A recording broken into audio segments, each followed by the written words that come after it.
If you're one of those people who apologizes automatically, even for the smallest of things, whether it be being bumped into in the supermarket or having to engage in some kind of confrontation with an employee or an employer, watch on for a little while and I'll explain how your neurology is causing this to happen. Truth is, it's a somatic reflex. Your amygdala is kicking in and it's taking over and it's overriding and hijacking your frontal cortex. Afterwards, you might look back and think, why did I act like that? Why did I respond in such a passive, fawning manner? And you might give yourself a hard time.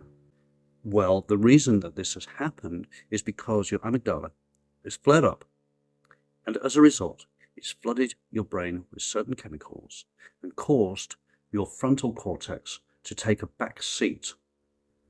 You've engaged in a reflex action, which is really down to your fight or flight reflex.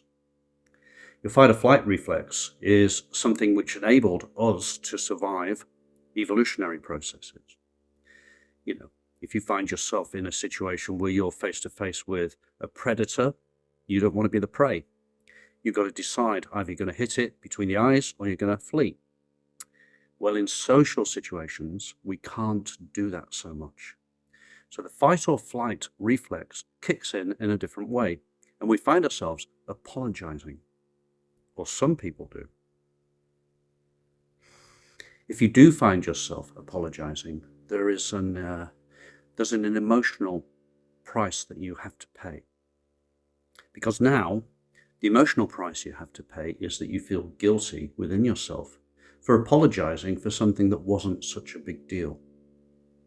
And because you now feel guilty within yourself for apologizing about something that wasn't a big deal, you are now reinforcing a feedback loop within yourself, which is telling you that you are worthless or of low consequence. It's reinforcing the notion that you are at the bottom of the food chain, or at least one rung lower on the food chain than the other person. There's also a rather insidious element to apologizing for small things as a reflex.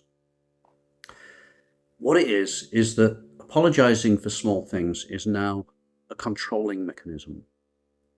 What you're doing is you're trying to control the other person into feeling somehow emotionally beholden to you. Why would you want another person to feel beholden to you? Well, what you're doing then is you're abdicating your own responsibility.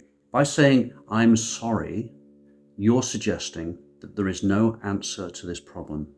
So why should anybody look to you to take charge over finding the solution? So let's have a look at all of the consequences of this somatic reflex. It's creating a situation whereby you feel like you are low on the food chain. It's a fawning behavior. It's the equivalent to a dog rolling over and showing its belly. It's creating a feedback loop within yourself, which is suggesting to you that you are of low consequence. It's automatically projecting higher status onto the person who's caused you to apologize. It's also creating guilt and shame. It's causing self-recrimination. And of course, it's displaying a rather insidious and actually dishonest form of controlling behavior where you're trying to emotionally blackmail somebody rather than stand your ground. What's the answer? Well, before I suggest some answers, I'd like to just add one more caveat to this situation. Most people consume without subscribing. I do it myself regularly with other channels, so I understand. But if you do get an opportunity to hit the bell, or hit a like, or make a comment, or subscribe, hey, there are 4 choices, 4 ways that you can make this old man happy. One more reason why saying sorry as a reflex action is a bad idea. Socially, romantically, career-wise, parentally. You see, the problem with saying sorry as a reflex is that you are now establishing yourself as prey. On an emotional level, they're going to look at you as somebody who is polluted or of little worth. And as a consequence, they're going to spit the prey out. Sure, they might give you an experimental chew, but eventually they will spit you out, covered in saliva and a bit damaged. You see, nobody wants prey that isn't worth catching. Nobody wants prey that is too easy to catch. You're not producing any kind of high authority, high status vibe around yourself. And that's why in your career, you may find yourself being overlooked by somebody who is less likable, but more assertive. In romance, you might find yourself relegated to the nice guy who always comes second, usually alone. In your family, you might find yourself inhabiting the Homer Simpson role, the dumb dolt who provides for the family but can't make decisions because mom knows best. Ignored by children, overlooked by the neighbours, you're simply there to service other people's needs. So if you consider the multiple consequences of being one of those people who says sorry for the smallest thing, it's time for you to take stock and start to reframe how you do things if you're not going to disappear down a vortex of inconsequentialness. So what's a good first step? Well, I would suggest that a valuable first step to overcoming the I'm sorry syndrome is to stop saying I'm sorry and instead replace the phrase with pardon me or excuse me. You don't have to claim that you are sorry for things that you're not sorry for. It is essentially dishonest, emotionally manipulative, and frankly, fawning. So start saying to people, if you find yourself in a situation where previously you would say, I'm sorry, I would like you in a more assertive manner to say, pardon me. And one of the consequences of this is that you'll start to notice how many times other people say, I'm sorry to you as a reflex action, because they haven't had the experience that you've just had. They haven't had somebody sit down and talk to you and tell you that I'm sorry is a form of weak, fawning behavior. And so to summarize, what I'd like to suggest you do is engage in a sorry audit. Start logging and working out how often it is that you say sorry as a reflex, what situations cause it to occur, what you're going through at the time when it happens, and whether you are in fact sorry.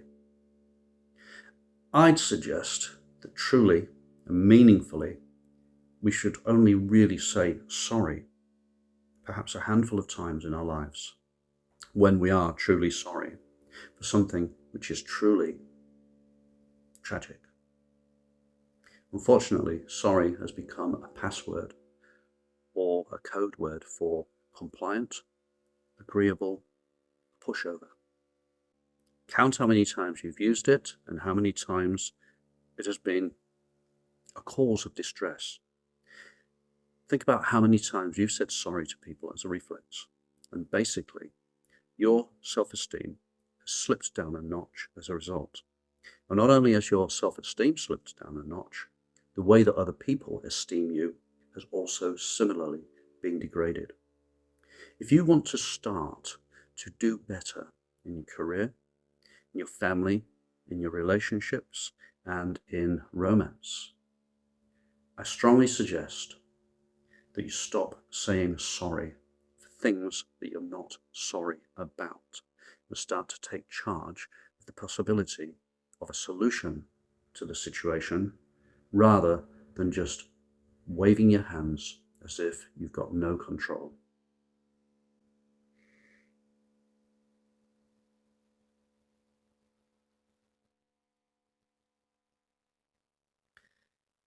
Should you find yourself tempted to say sorry, and this is a difficult one, but I strongly suggest also that you take a 3-second break. Zip it for 3 seconds. Don't just blurt out sorry. Stop and take stock. Audit the situation. By using these simple pattern interrupts, you're going to be able to take better charge, and you're going to be able to display more of a leadership position within situations, even casual situations with complete strangers. And if you can start in casual situations with complete strangers, imagine how much impact you're going to be able to get and form with people that you know better. You have to train your brain. This is a neurohack using linguistic and behavioural strategies. It's not rocket science. It's simply a way to form better habits so that you present better to people and claim your stack. I'll catch you next time. Do well. And remember, whatever it is you dare to do or dream, you can begin it now.